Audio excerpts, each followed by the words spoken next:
पिछला जो डिस्कशन था हमारा वो था Kepler's planetary law of motions और साथ में न्यूटन लॉ ऑफ ग्रेविटेशन के ऊपर, एंड हमने थोड़ा बहुत उसको मॉडिफाई किया था।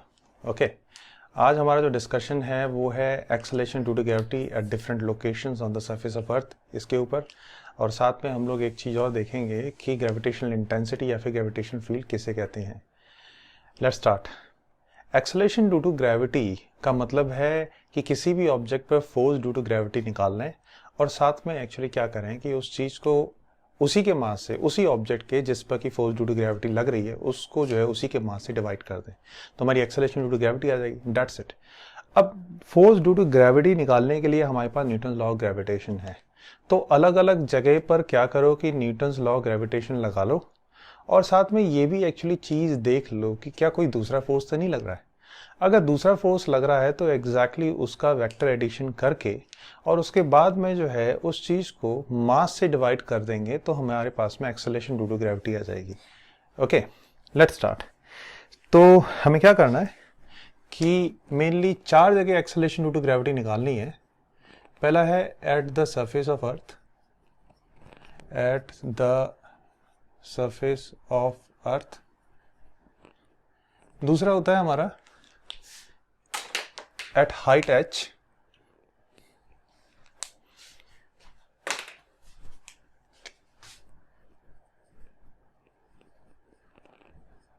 Eight height h। अब इसके दो केसेस हो जाते हैं। पहला केस ये हो गया इसमें कि h is very very less then the radius of अर्थ, ध्यान सुनते रहना। और दूसरा वाला केस एग्जैक्टली हो जाता है कि h जो है या कंपेरेबल है, h is comparable to radius of earth के बराबर है। So this is the second case. तीसरा वाला केस हो जाता है एट डेप्थ d, गहराई में गड्ढा खोदा, अर्थ के अंदर गए, वहां बैठ के ये ऑब्जर्व किया कि एक्चुअली हमारा फोर्स ड्यू टू ग्रेविटी, हम पे फोर्स ड्यू टू ग्रेविटी कितना लग रहा है, मास से डिवाइड करती है, खत्म बात, ये चीज आ जाती है। और चौथा है ड्यू टू रोटेशन। ओके तो सबसे पहले एग्जैक्टली हम ये डिस्कस कर लेते हैं, क्योंकि इससे जो एक्चुअली हमारा रिजल्ट निकलेगा उस रिजल्ट को हमें इन तीन जगह पुट करना पड़ेगा। जो हमारी acceleration due to gravity reality में जो हम जानते हैं जिसकी वैल्यू होती है अप्रॉक्सीमेटली 9.7768 मीटर पर सेकंड, या यू कैन से 9.8 या फिर 10 meter per second approximately per second, वो एक्चुअली यहाँ पे आती है at the surface of earth. एक और चीज आपको कंसिडर करनी है अभी for all of these cases, and that is earth is a perfect sphere. हमें इसे एलिप्सॉइड कंसीडर नहीं करना है, हमें इसे एज अ स्फीयर कंसीडर करके एग्जैक्टली ये सारे के सारे केसेस हमें करने पड़ेंगे। सो मैं मिटा रहा हूँ। ओके नाउ तो सबसे पहले चीज हम लोग ये कंसीडर कर लेते हैं कि हमारा अर्थ स्फीयर है। ये जो है कंसीडर कर लो थोड़ी देर के लिए, ये जो चीज होगी हमारा स्फीयर हो गया, ये हो गया सेंटर ऑफ मास। और आप जानते हैं कि ग्रेविटेशनल फोर्स निकालने के लिए हमें दो ऑब्जेक्ट्स के सेंटर ऑफ मास लेकर उन दोनों के बीच का डिस्टेंस लेना पड़ता है। उन दोनों के डिस्टेंस को मोस्टली स्मॉल आर लेते हैं, एंड थिंक इज दिस कि gravitational force upon of mass जो होगा हमारा एक्सेलरेशन ड्यू टू ग्रेविटी आ जाएगी। तो ये जो चीज देख रहे हो, this dot, blue dot is nothing but the centre of mass of the earth, right. अब है क्या चीज कि यहां से लेके यहां तक का जो डिस्टेंस है उसे तुम रेडियस ऑफ अर्थ मान लो। रेडियस ऑफ अर्थ को सपोज r ही मान लेते हैं बेटे, और मास ऑफ अर्थ को हम m ही मान लेते हैं। तो दो हमारे पैरामीटर्स फिक्स्ड होंगे हर जगह पे मेनली। यहां पे हमें एक्सेलरेशन ड्यू टू ग्रेविटी निकालनी है। ये सपोज कंसिडर कर लो ये कोई पॉइंट है, ये पॉइंट P0 है, और इस P0 पॉइंट पे हमने एग्जैक्टली एक ऑब्जेक्ट रखा है जिसका मास क्या माना हमने, स्मॉल m। तो मैंने जो चीज बोली थी बस उसको जो है ध्यान में रखना है। हम इस पे फोर्स देख लेते हैं, इसकी वजह से क्या होगा। फोर्स जो है सपोज F है, तो ये हो जाएगा capital G mass of earth into mass of this object. It's better या m0 मान लेते हैं इसे, m0 divided by radius of earth का स्क्वायर, राइट। सो ये एग्जैक्टली डिस्टेंस हो गया इन दोनों के सेंटर ऑफ मास के बीच में। m0 और m के सेंटर ऑफ मास के बीच का डिस्टेंस क्या है, r के बराबर हो गया। Now the most important thing is this कि अपने को यहाँ पे ये नहीं निकालना है, तो हमें क्या करना पड़ेगा, हर जगह right hand side and left hand side exactly equation के नीचे m0 से डिवाइड कर देंगे। So we are actually making this thing like this. ये क्या हो गया, g जो कि हो गया GME डिवाइडेड बाय RE का स्क्वायर के बराबर, and I can say you know this thing, ये होता है 9.8 मीटर पर सेकेंड के बराबर. Okay, so that's the important thing. Mission accomplished. एक चीज एक्चुअली हमने कर ली है. So this is first what, acceleration due to gravity at the surface of earth हमने निकाल लिया है.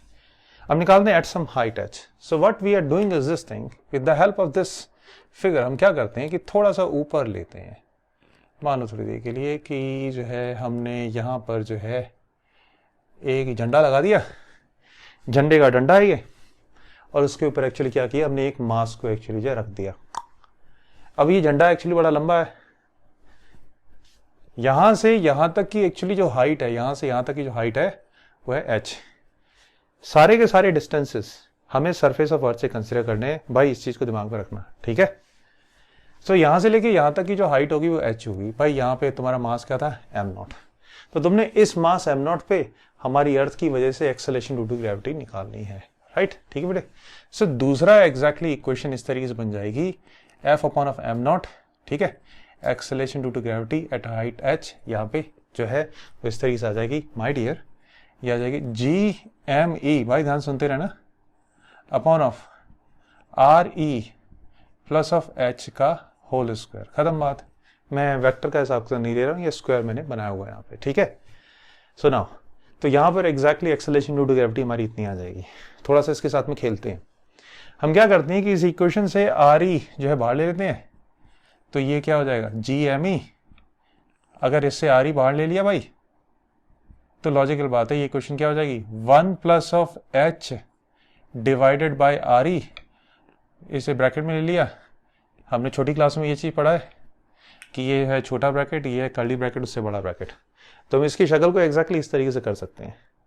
नाउ थिंक इज दिस कि अब हम क्या करते हैं, मैं यहीं पे एक्चुअली जो है, क्योंकि ये स्क्वायर तुम देख रहे हो यहाँ पे भी है और एग्जैक्टली यहाँ पे लगा हुआ है, तो मैं एक काम करता हूँ कि इस ब्रैकेट को हटा के, and now think is this कि एग्जैक्टली स्क्वायर जो है यहाँ पे और यहाँ पे लगा देता हूँ. Tally this thing and this thing. GME upon of RE square यहाँ आ रहा है, GME upon of RE square यहाँ आ रहा है, and instead of the GME upon of RE square I can write G. Okay? तुम क्या करेंगे, इसको आगे इस तरीके से लिख सकते हैं, that is G and upon of 1 plus H upon RE का whole square. Keep this thing in mind. जब ये चीज ऊपर जाएगी तो इस तरीके से हो जाएगी my dear, G in bracket 1 plus h upon of RE की power -2. So this is our second result. First one was this. इसकी एक्चुअली यूटिलिटी यहाँ पे थी, आई होप तुमने ऑब्जर्व की होगी. So this is our second result. Well think is this कि आपको याद होगा मैंने जब ये चीज बोली थी थोड़ी देर पहले, acceleration due to gravity at the height h. So I discuss कि हम वहां पे दो केसेस लेंगे. So this is the time now कि हम यहाँ पे दो केसेस लेते हैं. पहला केस तो ये हो गया है हमारा कि when the height is comparable to the radius of earth. For example एक रॉकेट फायर किया, दिवाली वाला रॉकेट नहीं, वो तो ज्यादा ऊपर नहीं जाता है, स्पेस एक्स का कोई रॉकेट है, काफी दूर गया हमारी अर्थ से. एंड थिंग इज दिस कि ऐसा मान लेते हैं कि 100 किलोमीटर दूर गया और हम ये कंसिडर कर लेते हैं कि या इतना दूर गया है कि वहां पे एक्सेलरेशन ड्यू टू ग्रेविटी जो मेरी अर्थ की थी ऑन दैट रॉकेट या फिर कोई भी चीज उसके मॉड्यूल में जो भी उसके अंदर था वो कम हो गई है. Okay, so for this case we can apply this formula. हम ये फॉर्मूला लगा सकते हैं. अदरवाइज हम क्या कर सकते हैं कि इसी फॉर्मूले की एप्लीकेशन कर सकते हैं with the help of binomial expansion का एक स्पेशल केस है उसकी हेल्प से. तो बाइनोमियल एक्सपेंशन का जो एक स्पेशल केस है मैं आपको यहां पे करा देता हूं, ठीक है. तो आप देखेंगे कि इसकी थोड़ी शक्ल चेंज हो जाएगी. तो ये फॉर्मूला कब आएगा, ये फॉर्मूला तब आएगा व्हेन h इज, ऐसे लिखना गलत है, is comparable to radius of earth. When h is comparable to radius of earth we can say ये फॉर्मूला आएगा. Now the next फॉर्मूला, उसको देखने के लिए एक्चुअली मुझे थोड़ा सा बाइनोमियल एक्सपेंशन का हिसाब किताब करना पड़ेगा. लेट अस सपोज कि हमारे पास में दो चीजें हैं, एक है x और दूसरा है 1. मान लेते हैं कि x जो है वो है very very less then 1. Suppose consider कर लो कि x है 0.0001, इसके बराबर है x हमारा. सुनते रहना ध्यान से मेरी बात के लिए. अब हम अगर ऐसा करें, सपोज कंसिडर करो कि अगर हम इसे 1 प्लस एक्स का होल स्क्वायर कर दें, तो आप इसको खोलोगे तो किस तरीके से इसे लिखोगे. आप बोल सकते हो सर इसे लिख सकते हैं 1 plus x square plus 2x के बराबर. हम इसको इस तरीके से लिख सकते हैं. Now the most important thing is this कि अगर ये 0.0001 है तो 0.0001 का होल स्क्वायर एग्जैक्टली कितना कम होगा ना। तो इस इक्वेशन को एक्चुअली इक्विवेलेंट टू ये इक्वेशन ले सकते हैं 1 + 2x। सिमिलरली अगर हम एक काम करें अब वो ये कि 1 + x की पावर यार n कर दें तो हम इसे क्या लिख सकते हैं 1 + nx लिख सकते हैं। Got it. Now the most important thing is this कि लेट अस सपोज ये वाली चीज को हमें यहां पे लगाना है, तो देखना आप कैसे लगाऊंगा मैं। तो भैया एक काम करेंगे वो ये कि एक्चुअली इसको जो है हम लोग जो है स्क्वायर में लिख के राइट, क्योंकि ये जो चीज होगी हमारी। And now thing is this that we will apply this thing here. मेरी बात को सुनना ध्यान से कि मैं एक्चुअली क्या कह रहा हूं राइट। ये केस जो मैं एक्चुअली अभी कराने जा रहा हूं ये केस वो है कि तुमने एक बॉल फेंकी, भाई ऐसा तो है नहीं कि कोई हल्क है या हनुमान जी है कि कोई चीज फेंकी और वापस नहीं आई। सुंदरकांड में एक जगह एक चौपाई आती है, नाम लंकनी एक निशिचरी, ठीक है। तो उसका क्या था कि एक्चुअली हनुमान जी को उसने ये बोला भाई क्या कर रहे हो लंका में तुम। तो हनुमान जी ने क्या उसकी बात कुछ नहीं सुनी, एक्चुअली एक लात मारी तो वो जो है एस्केप वेलोसिटी के साथ में बाहर चली गई। तो ये केस नहीं है।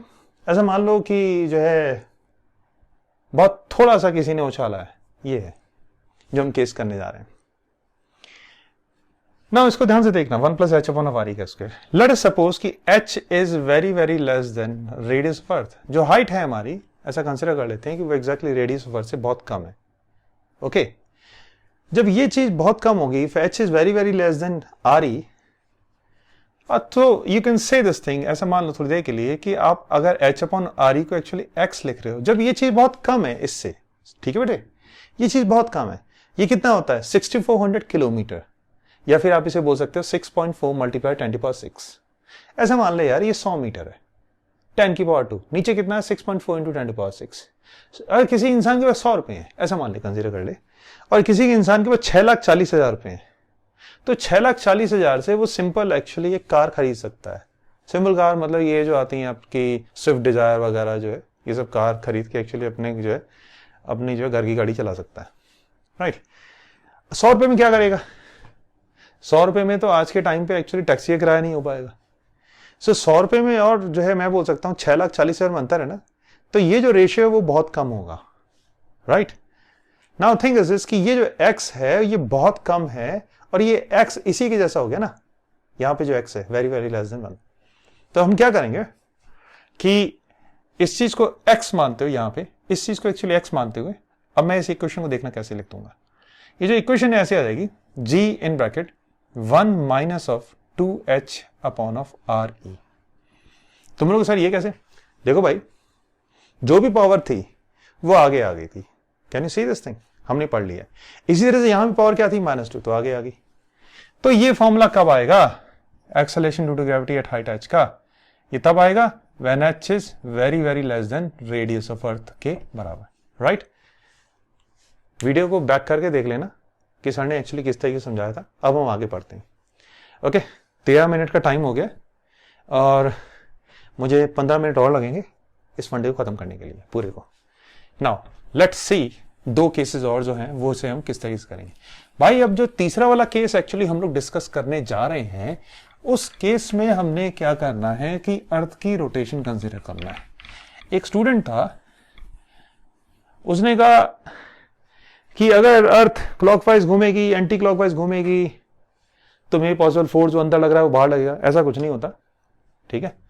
जो सेंट्रीपिटल फोर्स है वो हमेशा बेटे अंदर की तरफ लगता है। ये घर की खेती नहीं है, जैसी मर्जी काट रही है काट लो राइट, ये नेचर है। तो ये एक्चुअली जो चीज होगी ये होगी हमारी अर्थ। मान लो थोड़ी देर के लिए कंसिडर कर लो ये हो गया हमारा centre of mass of earth. ये थोड़ी देर के लिए कंसिडर कर लेते हैं कि ये है एक axis, x axis minus x axis, ये ओरिजिन हो गया, और ये एक्सिस जो है हमारी अर्थ के इक्वेटर से पास हो रहा है, ये भी कंसिडर कर लो। दूसरा एक्सिस ये हो गया। इस एक्सिस को भाई तुम लोग एक्चुअली जो है ज्योमेट्रिकल एक्सिस बोल सकते हो। ये पोल्स हो गए हमारे, नॉर्थ पोल पोलर बियर रहता है यहाँ पे, और एग्जैक्टली ये हो गया साउथ पोल। यहाँ पे ठंड पड़ती है दोनों जगह। सपोज कंसिडर कर लो थोड़ी देर के लिए कि तुम यहाँ पे खड़े हो, ये तुम हो right. And now the thing is this कि एक्चुअली ऐसा कंसिडर कर लो कि तुम्हारा मास m है। ओके यहां से लेके यहां तक का एक्चुअली जो डिस्टेंस है ऐसा मान लो वो डिस्टेंस है रेडियस ऑफ अर्थ के बराबर। क्लियर? और ऐसा कंसिडर कर लो कि ये जो एंगल है इस एंगल को हम थीटा कंसिडर कर रहे हैं। भाई अर्थ इसको कहां खींचेगी? अंदर की तरफ खींचेगी। अंदर की तरफ एक्चुअली फोर्स लगाएगी, लेकिन ये चीज घूमेगी भी ना हमारी, क्योंकि अर्थ कैसे घूम रही है? ऐसे घूम रही है। अर्थ की मान लो एंगुलर वेलोसिटी ओमेगा है, कितनी होती है ये होती है 2 pi upon of 86,400 seconds. Okay, तो अगर अर्थ इस तरीके से घूम रही है तो ये भी चीज घूमेगी। ये कैसे घूमेगा? ये ऐसे घूमेगा, ऐसे। Right, that's the thing. अब अगर ये आरी हो गया तो हम दो चीजें कंसिडर कर सकते हैं। एक तो ये हो गया, ये क्या हो गया? ऐसा मान लो ये हो गया आर ई वाई, राइट। और एग्जैक्टली यहां से यहां तक ये जो चीज हो गई ये होगी तेरी आर ई एक्स के बराबर। ठीक है भैया? अब आर ई का जो ये वाला कंपोनेंट आर ई एक्स है, या फिर तुम आर ई एक्स को एक्चुअली क्या लिख सकते हो? आर ई एक्स को तुम लिख सकते हो are E cos of theta के बराबर। तो ये जो चीज हो जाएगी ये एक्चुअली क्या हो जाएगी हमारी? भाई ये होगी आर ई कॉस थीटा। अब अर्थ ऐसे घूम रही है, रेडियस ऑफ अर्थ रेडियस इस ऑब्जेक्ट के घूमने का क्या है? Are E cos theta. एक फोर्स होता है जो तुम्हें पता है बाहर की तरफ लगेगा, उसे बोलते हैं centrifugal force, which is a special type of pseudo force. वो बाहर की तरफ लगा, और वो जो बाहर की तरफ फोर्स लगा तुम इसे ऐसे लिख सकते हो भाई M omega square R E cos of theta के बराबर। क्लियर है? ये एग्जैक्टली फोर्स बाहर की तरफ लगा। अब हुआ क्या कि एग्जैक्टली ये जो फोर्स है इसके दो कंपोनेंट हो जाएंगे। एक तो कंपोनेंट हो जाएगा ये वाला और एक कंपोनेंट हो जाएगा ये वाला।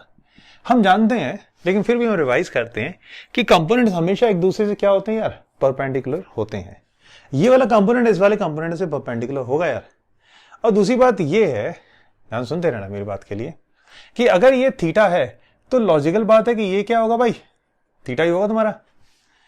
So the most important thing is this कि इसका जो ये वाला कंपोनेंट है वो क्या आ जाएगा? ये आ जाएगा हमारा M omega square R E cos square theta के बराबर। ठीक है? तो देख सकते हो तुम कि एक्चुअली इस ऑब्जेक्ट पे दो फोर्सेस लग रहे हैं और उनकी डायरेक्शन अपोजिट है। मैंने इक्वल नहीं बोले हैं, दो फोर्सेस लग रहे हैं और उनकी डायरेक्शन क्या है? अपोजिट। एक अंदर की तरफ फोर्स लग रहा है ग्रेविटेशन फोर्स, और एक फोर्स लग रहा है बाहर की तरफ। टोटल फोर्स एक्चुअली अगर हम एफ मान लेते हैं तो ये एफ जो फोर्स हो जाएगा वो हो जाएगा हमारा capital G by into mass of earth into mass of this object M. यार एम नॉट मान लो, क्योंकि पहले भी एम नॉट माना था ना, सॉरी यार, एम नॉट डिवाइडेड बाय नीचे क्या हो जाएगा? आर ई का स्क्वायर। ओके ओके, माइनस क्या हो जाएगा? माइनस हो जाएगा am not omega square R E into cos square theta. Remember this thing कि हमारा जो सेंट्रीफ्यूगल फोर्स था उसका एक्चुअली हमने कंपोनेंट ले लिया, तो इसका ये वाला कंपोनेंट क्या हो जाएगा? Cos square theta. ये वाला कंपोनेंट से हमें कोई मतलब नहीं है। तो अब क्या हुआ कि ये टोटल फोर्स निकल गया। अगर हम इस पार्टिकुलर चीज के लिए एम से डिवाइड कर देते हैं, एम नॉट से डिवाइड कर देते हैं, मैं कर ही देता हूं यहां पे, इधर पे भी और एग्जैक्टली इधर पे भी एम नॉट से, और लाइकली यहां पे भी एक्चुअली मैंने अगर एम नॉट से डिवाइड कर दिया, that's nothing but the acceleration due to gravity, ये आ जाएगी। सो रोटेशन की वजह से जहां रेडियस ऑफ अर्थ आ रही था और एग्जैक्टली थीटा जो एंगल था, एट एनी एंगल थीटा, ये आ जाएगी बेटे। And I hope you can see this thing कि एम नॉट से एम नॉट कट गया, ये आ जाएगा जी माइनस ऑफ, यहां पे एम नॉट से एम नॉट कट गया, minus of omega naught square R E cosine square theta. Right? So ये जो चीज आई हमारी, this is nothing but your third case. ये आपका तीसरा वाला केस आ गया। इसको ध्यान से अपने दिमाग में डाल लेना, ठीक है? एंड आई होप ये चीज आपको क्लियर हो गई होगी। अब हम फोर्थ केस करना है, and fourth case is really awesome, क्योंकि उस केस से काफी कुछ सीखने को मिलता है। राइट?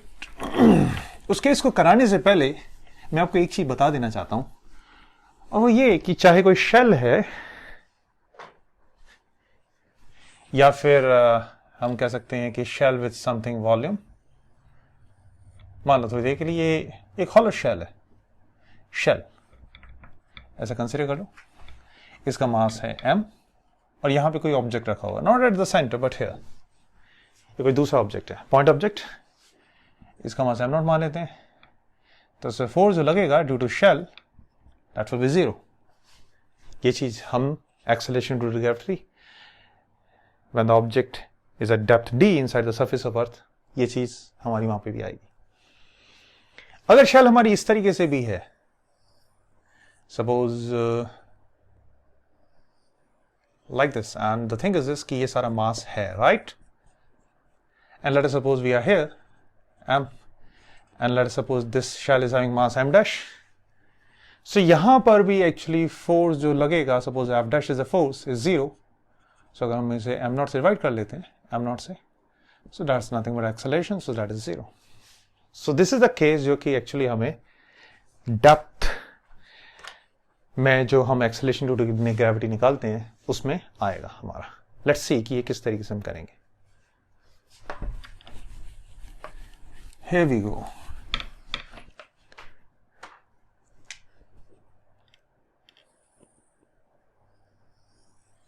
ये हमारी अर्थ है। ऐसा कंसिडर कर लो थोड़ी देर के लिए कि जो है ये एक और स्फीयर में बना रहा हूं। भाई थोड़ा बुरा लग रहा है बट फंडा मेरा क्लियर है पूरा। ये सेंटर अर्थ का मैंने तुम्हें पहले बताया था कि एक्चुअली सारे के सारे डिस्टेंस हम सरफेस से लेंगे। यहां से लेके यहां का डिस्टेंस मान लो d हो गया, राइट, ये डिस्टेंस d हो गया, और यहां से लेके यहां तक का जो डिस्टेंस है दैट इज रेडियस ऑफ अर्थ हो गया ये, ठीक है।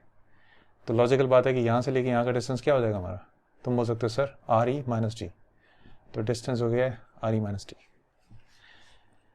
हमने ऑब्जेक्ट यहां प्लेस कर रखा है, यहां पे, this is any given point. जो ऊपर का एक्चुअली जो मास है जिसको मैं अब शेड कर रहा हूं, ये वाला, with the help of the technique of integration we can find out due to this mass there will not be any force here, right? तो इस पर जो फोर्स लगेगा इसकी वजह से ही लगेगा, and you know this thing that gravitation force is attractive in nature. This force की डायरेक्शन क्या होगी, नीचे। I am not interested to make the direction minus J cap, सिर्फ हम मैग्नीट्यूड के पॉइंट ऑफ व्यू से एक्चुअली इस चीज को डिस्कस कर सकते हैं। ओके नाउ ये जो ऑब्जेक्ट है इतना सा, राइट, इसका मास कुछ है, suppose take it as M E dash which is not equal to M E. हम एक चीज यहां पे कंसिडरेशन में लेंगे और वो ये कि हमारा जो बेसिकली डेंसिटी है हमारे अर्थ की that is always remain same. जो डेंसिटी है हमारी हमेशा क्या रहेगी, कांस्टेंट रहेगी। वैसे रहती नहीं है। सबसे ज्यादा डेंसिटी किसकी होती है हमारे अर्थ में, इनर कोर की, एंड धीरे धीरे we can assume this thing density decreases, okay, but for the sake of simplicity, or I can say for the sake of getting the result, or for the sake of my own selfishness to find out the acceleration due to gravity at the depth d, I'm considering that the acceleration, I'm considering that the density of the earth is same everywhere, it is same. So rho is a density, let's suppose, तो ये किसके बराबर हो जाएगा, mass upon volume. Suppose consider कर लेते हैं radius of अर्थ यहां से लेके यहां तक था, तो एक्चुअली इसका मास एम ही था। यू नो दिस थिंग, जैसे तुम जानते हो ये क्या हो जाएगा, ऊपर 3 नीचे 4 pi R E cube. I hope this is clear. 4/3 pi R cube को हम इस तरीके से लिख सकते हैं। सिमिलरली एक्चुअली जो ये जो मास है M E dash, I can write like this, M E dash multiply 3, and यहाँ पे क्या हो जाएगा 4 pi, and here R E minus D का cube. So since density is same I can write like this. So 3 से 3 और 4 पाई से 4 pi cancel हो गया। सो देयरफॉर आई कैन से कि मेरा यहाँ पे जो एम ई डैश जो आ गया my dear, this is nothing but M E, और उसके बाद में ऊपर क्या आ जाएगा आर ई माइनस डी का होल क्यूब, एंड एग्जैक्टली जो नीचे आ गया वो मेरा आर ई का क्यूब आ गया। So that's nothing but the mass M E dash, right, which is written in terms of ME, RE and D. D is the depth, remember this thing, and you have to take this depth from the surface of earth. This is the point where you have to find out the acceleration due to gravity due to this whole remaining mass of the earth which is underneath this object, point object. मैंने कहीं कहीं पे मास m लिया है, कहीं कहीं मास m not लिया है, so you have to consider m as m not, कोई टेंशन नहीं है उसमें। Here we go, m ही आ गया। अपन क्या करते हैं यहाँ पे एक्चुअली जो अपना फंडे लगा देते हैं, अगर मैं इसको g से मल्टीप्लाई कर देता हूँ और साथ में इस चीज को यहाँ पे मैं R E minus of D का होल स्क्वायर से डिवाइड कर देता हूँ, लगभग यहाँ पे भी मैं आर ई माइनस डी का होल स्क्वायर से डिवाइड कर देता हूँ। So I hope you can understand this thing कि ये acceleration due to gravity at depth D आ जाएगी, राइट। देखो फोर्स का फॉर्मूला था G M E dash into M upon R E minus D का होल स्क्वायर हो जाएगा यहाँ पे जो फोर्स लगेगा ऑब्जेक्ट पे नीचे की तरफ। तो यार क्या फायदा है एक्चुअली जो यहाँ पे एम से मल्टीप्लाई करना, डिवाइड तो करना ही यार, खत्म बात। सो ऐसा हो गया। अब हम एक काम करेंगे, वो ये कि कैंसिल कुंसिल जो हो रहा है वो कर देंगे, इससे ये गया। तो बेसिकली इसको किस तरीके से, भाई इसे यहाँ पे जी लिखना है हमने, ठीक है, जी अब हमें लिखना पड़ेगा, राइट, थोड़ी मॉडिफिकेशन करनी पड़ेगी। अब ये क्या हो जाएगा, G M E upon of R E का क्यूब था यार, यहां से आर ई बाहर निकाल लो इस इक्वेशन, हम सॉरी ये जो चीज़ है इसमें से आर ई बाहर निकाल लिया, तो तुम इसे कैसे लिख सकते हो, 1 minus D upon of R E, इस तरीके से आप लिख सकते हैं। ये acceleration due to gravity at the depth D आ गया, खत्म नहीं हुआ, अभी कवर करना है। इसको हम इस तरीके से कर सकते हैं, 2 + 1, इससे ये कट गया। और तुम जानते हो G M E upon of R E square किसके बराबर होता है, स्मॉल जी के बराबर होता है। तो ये क्या आ जाएगा, G in bracket 1 minus D upon of R E is nothing but equal to acceleration due to gravity at depth D. तो भाई ये जो चीज़ है वो चौथी चीज़ आ गई, ये फोर्थ रिलेशन आ गया। अब सारे के सारे रिलेशन एक्चुअली लिख लेते हैं एंड थिंक इज दिस की वीडियो को फिर दोबारा से रिकैप करते हुए देखते हुए देखना कि सर ने किस किस तरीके से निकाली है, कहीं पे कोई चीज दिमाग में अटकी नहीं हो ये कैसे हुई है। तो यार कमेंट में बोल देना मेरे लिए कि सर ये चीज नहीं समझ में आई। सो हमारा टाइम हो रहा है, मैंने बोला था आधे घंटे के अंदर अंदर मैं सारा काम करा दूंगा। पहली चीज थी acceleration due to gravity at the surface of earth, ये फॉर्मूला है इसका, G M E upon radius of earth का स्क्वायर। दूसरा जो फॉर्मूला है वो है acceleration due to gravity at the surface of earth, हम sorry at the height H. इसके दो फॉर्मूले आ जाते हैं, ये तब है जब हाइट अच्छी खासी है। ये क्या आ जाएगा, G into 1 minus of H upon plus था ना आर ई की पावर -2, एक तो ये था, ठीक है, दूसरा क्या था 1 minus 2h upon of R E, right. तीसरा वाला जो फॉर्मूला था वो था रोटेशन का, यार बड़ा खतरनाक है, क्या था वो फॉर्मूला, रोटेशन ऑफ अर्थ की वजह से आर और थीटा मैंने लिखा था, तो वो था G minus of omega square R E cos square of theta, ऐसा कुछ करके फॉर्मूला था, ठीक है काके। चौथा फॉर्मूला जो था अपना वो था भाई डेप्थ पे क्या होगा, ये क्या हो जाएगा, G in bracket 1 minus D upon R E, that's the thing, this is the thing. मैंने अभी इसी साल एक्चुअली लातूर के स्टूडेंट्स को पढ़ाया था, उनका एक बैच था एलाइड बैच, ग्रेविटेशन पढ़ाते हुए एक एक्चुअली सिंपल क्वेश्चन पूछ लिया जो कि हमारे नीट में आया था एक बार। क्वेश्चन इस तरीके से था कि हाइट का डेप्थ के साथ में क्या रिलेशन होगा, जबकि एक्चुअली दोनों जगह, मतलब एक डेप्थ है मान लो डी और किसी हाइट, दोनों जगह अगर acceleration due to gravity same हुई, बिंदास, can you believe this thing कि without I can say copy pen उन्होंने ऐसे ही आंसर दे दिया। ये चीज बहुत इंपॉर्टेंट है, आप पढ़ाई करें सब कुछ करें, लेकिन एक्चुअली दिमाग में मैं कह सकता हूं हर चीज को सोचें और आगे एक्चुअली जो है उस पार्टिकुलर चीज को आगे रखने की कोशिश भी करें कि नहीं उससे ऐसे होगा वैसे होगा। इमेजिनेशन बहुत स्ट्रांग होनी चाहिए हमारी, दैट्स द थिंग। हमेशा नहीं रहती, मेरी भी नहीं रहती कभी कभी, बट देन ऑल्सो आपको मल्टी डायमेंशनली एक्चुअली सोचना पड़ता है एक ही टाइम पे। मैं पढ़ा भी रहा हूँ और साथ में बहुत सी चीज़ें एक्चुअली जो है हमें करनी पड़ती हैं कि जो है यस आगे क्या पढ़ाना है, बॉडी लैंग्वेज किस तरीके से है, सो मैनी थिंग्स। सो इससे मज़ा बहुत आता है। ये है एक ही तरफ डायरेक्शन में जो दिमाग रखते हैं, आई कैन से उससे कुछ नहीं हो पाता है, क्योंकि एक चीज़ से बहुत सी चीज़ें रिलेट होती हैं, ठीक है। जो हमारा जो अगला यूनिट होगा वो किसके बेस पे होगा, इंटीग्रेशन के बेस पे होगा, पोटेंशियल एनर्जी वगैरह। और हम एक चीज़ ऑब्जर्व करेंगे कि ग्रेविटेशन मात्र सिर्फ एक ही चीज़ आई, डिस्टेंसेस चेंज होने पे क्या होगा, डिस्टेंस चेंज नहीं हो रहा तब क्या होगा, वगैरह वगैरह। Okay, so these are the 4 results. और उन बच्चों ने जो किया था मैं बताता हूँ। Acceleration due to gravity at any height h is nothing but equal to acceleration due to gravity at depth d। ये क्वेश्चन था, बिंदास सॉल्व कर दिया इसको इन्होंने, दिल खुश हो गया। वो बोलते हैं सर जी ये जो चीज़ है वो उसके बराबर है, बोला भी नहीं उन्होंने, जो सारा कर दिया। बोलते हैं sir d is equal to 2h and that's the proud movement जो मुझे लगा कि बिंदास। जब इसको इसके बराबर कर दिया तो ऑब्वियस ही बात है d is equal to 2h आ गया, सेकंड्स में आंसर दिया।